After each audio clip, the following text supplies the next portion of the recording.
नमस्कार दोस्तों। क्या आपने कभी सोचा है कि हमारा इतिहास कैसे लिखा जाता है? क्या पुराणों की कथाएं, लोकगीतों की कहानियां और स्मृतियों की परंपराएं वाकई इतिहास हैं या ये सिर्फ कल्पना की उड़ान है? आज हम एक ऐसी यात्रा पर चलेंगे जहां सच्चाई की रोशनी में देखेंगे कि स्मृति और लोक संस्कृति कितनी विश्वसनीय है और क्यों पुरातात्विक स्रोत ही इतिहास की असली कुंजी हैं। यह वीडियो विदेशी और भारतीय इतिहासकारों की किताबों पर आधारित है जो प्रमाणों से भरी हुई है। चलिए शुरू करते हैं। सबसे पहले बात करते हैं स्मृति और लोक संस्कृति की। स्मृति में पुराण, महाकाव्य जैसे रामायण और महाभारत शामिल हैं। ये कथाएं हमें देवताओं, राजाओं और युद्धों की कहानियां सुनाती हैं। लोक संस्कृति में गीत, किंवदंतियां और मौखिक परंपराएं हैं जो पीढ़ी दर पीढ़ी चली आ रही हैं। लेकिन क्या ये इतिहास है? विदेशी इतिहासकार अल-बरूनी, जो 11वीं शताब्दी में भारत आए थे, अपनी किताब किताबुल हिंद में लिखते हैं कि हिंदू ऐतिहासिक क्रम पर ध्यान नहीं देते। वे कहते हैं हिंदू इतिहास के कालक्रम में बहुत लापरवाह हैं और उनकी कथाएं मिथकों से भरी हैं। अल-बरूनी जैसे विदेशी पर्यवेक्षक ने देखा कि ये परंपराएं भावनाओं और धार्मिक विश्वासों से प्रभावित हैं, न कि ठोस तथ्यों और प्रमाणों पर। भारतीय इतिहासकार रोमिला थापर अपनी पुस्तक एंशिएंट इंडियन सोशल हिस्ट्री में कहती हैं कि ये स्रोत एम्बेडेड हिस्ट्री है, मतलब इतिहास छिपा हुआ है, लेकिन इसे सामाजिक और राजनीतिक संदर्भ में देखना पड़ता है। रोमिला थापर जोर देती हैं कि पुराणों में राजाओं की सूचियां हैं, लेकिन ये काल्पनिक और अतिरंजित हैं। इनका कोई पुरातात्विक प्रमाण नहीं है। उदाहरण के लिए महाभारत की कुरुक्षेत्र की लड़ाई, क्या यह वाकई हुई थी? रोमिला थापर कहती हैं कि ये कथाएं सामाजिक संघर्षों को दर्शा सकती हैं, लेकिन ऐतिहासिक घटनाओं के रूप में कभी भी स्वीकार्य नहीं है। वह पुरातत्व से प्रमाण मांगती हैं। क्यों?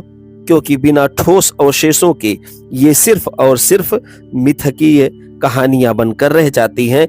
इस प्रकार लोक संस्कृति और लोक परंपराएं इतिहास नहीं हो सकती हैं। अब देखिए डी.डी. कोशाम्बी को, जो मार्क्सवादी इतिहासकार थे। उनकी किताब an introduction to the study of Indian history में वे कहते हैं कि मौखिक परंपराएं महत्वपूर्ण हैं, लेकिन इन्हें पुरातत्व, मानव शास्त्र और समाज शास्त्र से जोड़कर देखना चाहिए। कोशाम्बी मानते हैं कि लोक संस्कृति में जनता की जिंदगी झलकती है, लेकिन ये अतिरंजित और पक्षपाती होती है। कोई कुछ भी अपने मन से गढ़ देता है और उसको इतिहास बना देता है। कोशाम्बी साहब यही बात कह रहे हैं कि कही सुनी बात, लोक परंपराओं में चली आ रही बात, जनमानस में बसी हुई बात या जनश्रुतियों से चली आ रही बात कभी भी इतिहास नहीं हो सकते हैं, कभी भी ऐतिहासिक साक्ष्य नहीं हो सकते हैं। वे कहते हैं इतिहास की सुरंग दृष्टि से बचें, सिर्फ साहित्य पर निर्भर न रहें, पुरातत्व से प्रमाण लें। वे कहते हैं कि बिना पुरातात्विक स्रोतों के, केवल साहित्यिक संदर्भों के आधार पर भी कभी इतिहास का निर्माण नहीं हो सकता है, बल्कि एकमात्र रास्ता है, वो है पुरातात्विक स्रोतों का मिल जाना, जिससे कि किसी साहित्य को प्रमाणित किया जा सकता है। कोशाम्बी साहब पुराणों में वर्णित राजवंशों को कहते हैं कि ये जो परंपराएं हैं, ये खुदाई के प्रमाणों के अभाव में कपोल कल्पित कहानियां मात्र हैं। ये इतिहास की श्रेणी में नहीं रखी जा सकती हैं।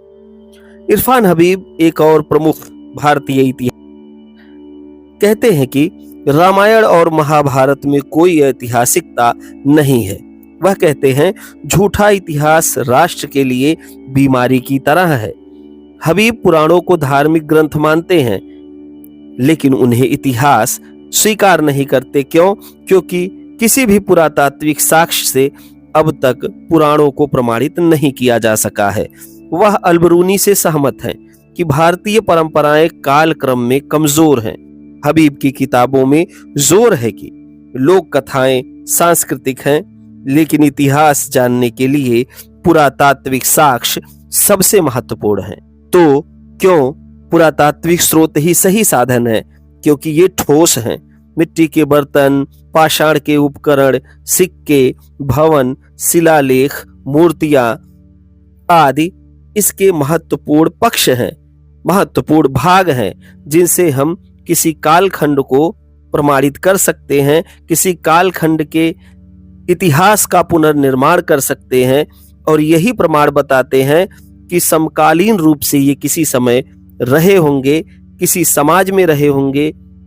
इसलिए इन साक्ष्यों का मिलना बहुत ही आवश्यक है। उदाहरण लीजिए, हड़प्पा सभ्यता का लोक कथाओं में सिंधु घाटी की कोई स्पष्ट कहानी नहीं मिलती, लेकिन खुदाई से हमें शहरों की योजना, व्यापार और संस्कृति का पता चलता है। इसका मतलब ये हुआ कि खुदाई से जो प्राप्त साक्ष्य हैं वही सही हैं।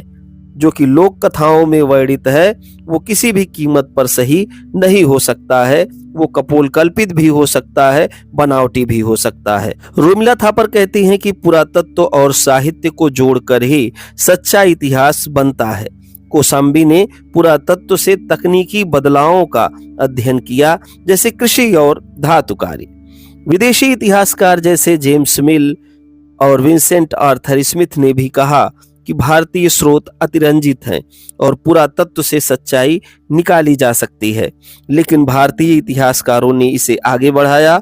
इरफान हबीब कहते हैं कि बिना प्रमाण के मिथकों को इतिहास बनाना बिल्कुल गलत है। दोस्तों, स्मृति और लोक संस्कृति हमें सांस्कृतिक धरोहर देती हैं, लेकिन इतिहास के लिए पुरातात्विक साक्ष्यों का मिलना बहुत जरूरी है। इतिहासकार हमें सिखाते हैं कि सच्चाई प्रमाणों में है, ना कि कल्पनाओं में, ना ही किसी लोक संस्कृति में और ना ही किसी लोक कथा में, ना ही किसी जनश्रुति में और ना ही किसी इस प्रकार की परंपरा में।